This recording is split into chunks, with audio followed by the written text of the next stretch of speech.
Okay बच्चों, तो हम लोग इम्पोर्टेंट टॉपिक देख लेते हैं हमारे कौन कौन से बन सकते हैं।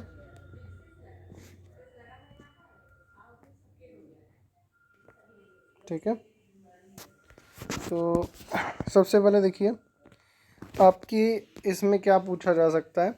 आपको नॉर्मल वेक्टर एडिशन आना चाहिए, मतलब वेक्टर के जो डॉट प्रोडक्ट क्रॉस प्रोडक्ट के जो नॉर्मल क्वेश्चंस हैं कि कब परपेंडिकुलर होता है, कब ऑर्थोगोनल होता है, कब कोलिनियर होता है, कौन सी कंडीशन में कोप्लेनर होता है।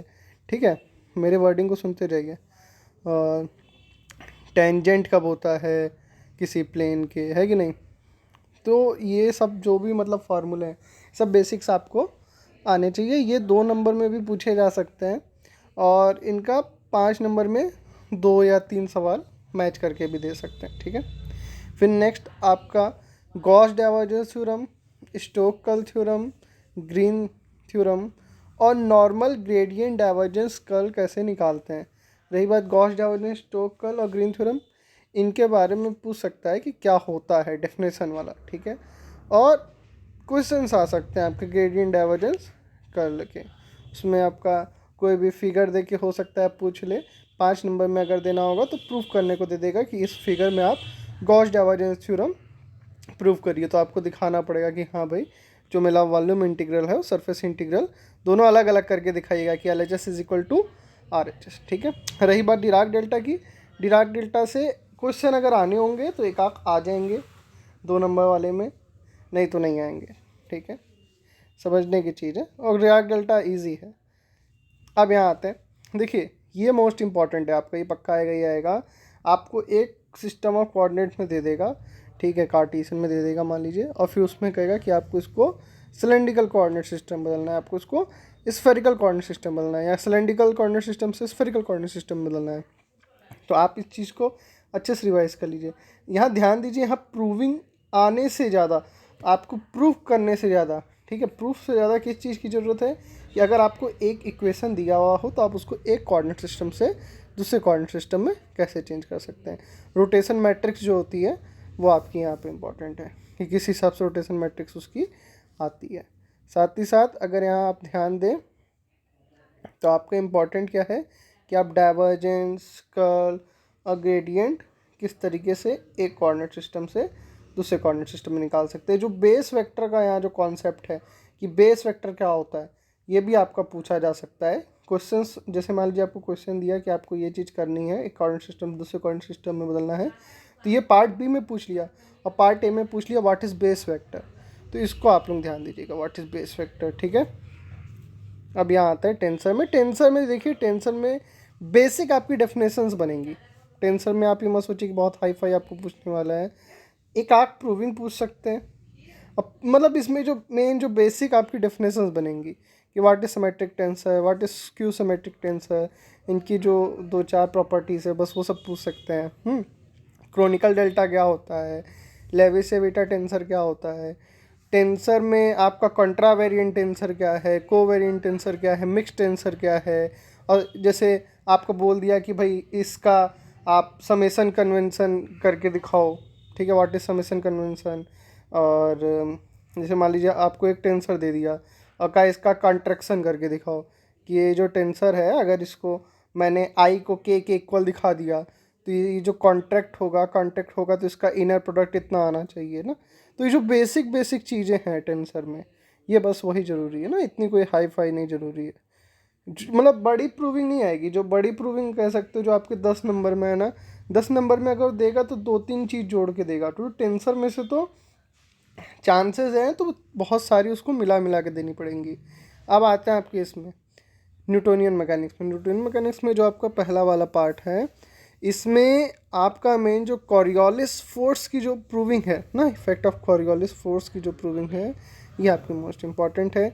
सेंटर ऑफ मास और अलग अलग के लिए, अलग अलग शेप के लिए उसकी क्या क्या आता है। ठीक है, बाकी रोटेटिंग फ्रेम वगैरह इतना नहीं है, बस इसमें यही 2-3 टॉपिक आपके मोस्ट इम्पॉर्टेंट है। रोटेटिंग फ्रेम में जो कॉरियोलिस फोर्स वाला मैंने बताया ना, बस वो इम्पॉर्टेंट है। यहाँ आते हैं, यहाँ देखिए ये सेकंड टॉपिक में आपका angular momentum, torque, rotational inertia सब इम्पॉर्टेंट है। आपको किस तरीके से आप रिलेशन इनका निकलता है टॉर्क का एंगुलर मोमेंटम का, मोस्ट इंपॉर्टेंट है। रोटेशनल इनर्शिया की प्रूविंग आपको शेप्स की याद रखनी पड़ेगी, किसी भी शेप का पूछ सकता है, जो भी आपको शेप दिख रहा है आपको कराया गया है वो आपको आना ही चाहिए, किसी भी शेप का पूछ सकता है। इलास्टिक कांस्टेंट और उनके बीच का रिलेशन, ये 10 नंबर में आ सकता है, इसके चांसेस है। ध्यान दीजिएगा, मैं 10 नंबर के जो टॉपिक्स बता रहा हूँ वो कुछ ही बता रहा हूँ और आपको करने ही कुछ है, ठीक है, 4 करना है। तो आपको एकदम मतलब आप उसको एकदम इतना स्ट्रांग बना के रखिए। जैसे ये मान लीजिए इलास्टिक कांस्टेंट की बेंडिंग ऑफ बीम, ठीक है, बेंडिंग ऑफ बीम का बहुत इंपॉर्टेंट है। जो इनर्सिया जो उसकी प्रूविंग आती है ना, जो हम लोग ज्योमेट्रिकल इनर्सिया का उसका निकालते हैं अलग अलग शेप का, तो ये मोस्ट इंपॉर्टेंट है ना।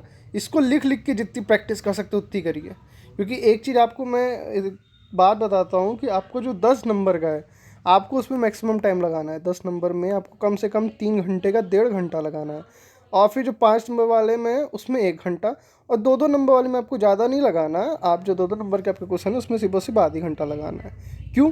क्योंकि अगर आप 2-2 नंबर वाले में आप बहुत ही करोगे, 5 सवाल में आप सिर्फ 10 नंबर पाओगे और आप उसमें ज़्यादा समय अपना ख़राब कर दोगे। आपको कोशिश ये करनी है कि जो बड़े वाले हैं, बड़े वाले में आप ज़्यादा समय लगाओ, क्योंकि उसमें आपको मार्क्स भी ज़्यादा मिलेंगे। अब यहाँ आते हैं 2 पार्टिकल सेंटर फोर्स प्रॉब्लम की, मैंने प्रूविंग कराई है, इंपॉर्टेंट है। रिलेटिव सेंटर ऑफ मास की इसकी प्रूविंग इंपॉर्टेंट है, ठीक है। न्यूटन लॉ ऑफ ग्रेविटेशन ये कराया, ये इंपॉर्टेंट है। और सबसे मोस्ट इंपॉर्टेंट ग्रेविटेशनल पोटेंशियल और ग्रेविटेशनल फील्ड, 3 टाइप है इसके, स्फेयर के अंदर, स्फेयर के बाहर, ठीक है, हॉलो स्फेयर और सॉलिड स्फेयर। तो ये तो एकदम इंपॉर्टेंट है, इसको लिख लिख के प्रैक्टिस कर लो। ये तो आपके 10 नंबर में आना ही आना है, इसको आप लिख के प्रैक्टिस कर लो। केपलर के लॉ ऑफ प्लानिटरी मोशन और उनका डिडक्शन, ये भी आपका मोस्ट इंपॉर्टेंट है। जियो स्टेशनरी सेटेलाइट और जियो सिंक्रोनस सेटेलाइट, ये आपका देखो, ये बच्चा ये बड़े में तो नहीं आएगा, ये 5 में पूछ सकता है, ठीक है, या फिर बेसिक डिफिनेशन में पूछ सकता है, वो 2 नंबर में कि what is Jio stationery satellite, ठीक है, इतने इसके चांसेस हैं। मोस्ट इंपॉर्टेंट डिफरेंशियल इक्वेशन में, इसमें तो बेटा सबसे ज़्यादा डिसाइजस फिगर हो गया आपका, डिफरेंशियल इक्वेशन की प्रूविंग हो गई, प्रोग्रेसिव वेव की प्रूविंग हो गई, प्रिंसिपल ऑफ सुपरपोजिशन हो गया, वेव वेलोसिटी हो गई, ग्रुप वेलोसिटी हो गई, दोनों के बीच में रिलेशन हो गया, ठीक है, जो रिफ्लेक्शन ऑफ वेव्स पढ़ाया था। तो इसमें तो भर भर के टॉपिक आने वाले हैं आपके 10 नंबरों। अगर बात करें 10 नंबर की तो इसमें भर भर के आएंगे, क्योंकि इसमें आपने देखा है 2 पार्ट हैं, वेव्स का अलग है और ऑक्सीलेशंस का अलग है।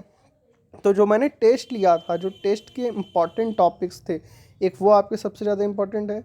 और आप इसको जो प्रिपरेशन करो ना, प्रिपरेशन इस हिसाब से करो कि आप टॉपिक्स को नंबर वाइज करो, कि ये 10 नंबर वाला टॉपिक है, ये 5 नंबर वाला टॉपिक है, ये 2 नंबर वाला टॉपिक है। जैसे मैंने बताया कि कंट्रावेलिएंट टेंसर, कोवेरिएंट टेंसर, सिर्फ बेसिक डेफिनेशन आएगी ना, और बहुत होगा तो उसके अंदर कॉन्ट्रैक्शन बोल देगा, कॉन्ट्रैक्शन करके बताओगे इनर प्रोडक्ट है, तो आप उस हिसाब से लिख लो। फिर आपको ये रहेगा ना कि जो 10 नंबर वाले हैं उसको तो लिख लिख के प्रैक्टिस करनी है। जैसे मैंने बोला ग्रेविटेशनल फील्ड, ग्रेविटेशनल पोटेंशियल एकदम इंपॉर्टेंट है अलग अलग शेप का, तो इसको तो लिख लिख के प्रैक्टिस कर डालो, लिख लिख के कि अगर आया तो मुझे सेम टू सेम पूरा लिख देना है। अगर आप इस हिसाब से प्रैक्टिस करोगे देन आप बेटर परफॉर्म कर पाओगे। अगर आप ये सोचो कि आपको आ रहा है और आपने लिख के प्रैक्टिस नहीं की है तो बेटा गड़बड़ हो जाएगी। लिख के ज़रूर प्रैक्टिस करें। Okay, best of luck.